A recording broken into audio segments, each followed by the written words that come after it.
چشمان جادو جان و جانانی من آتش عشقش فروزان گشته بر جانی من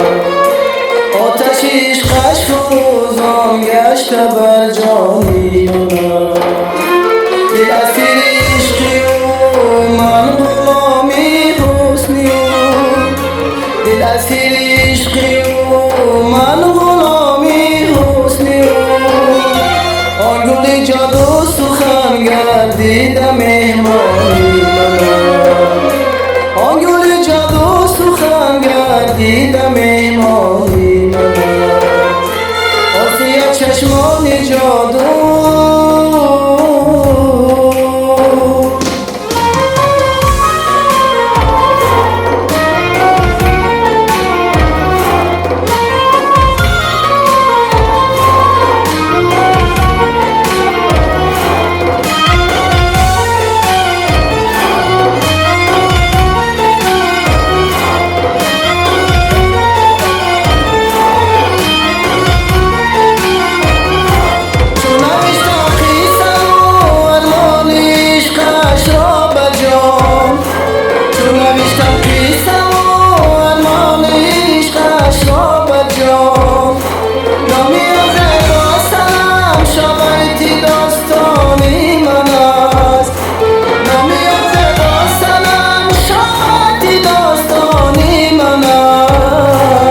شب از مالی روی آن پری رو هر نفس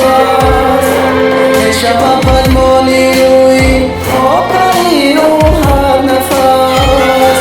شاید اون گل هنوز شاخ و بزمانی شاید اون گل هنوز شاخ و بزمانی خاصیت چشمانی جادو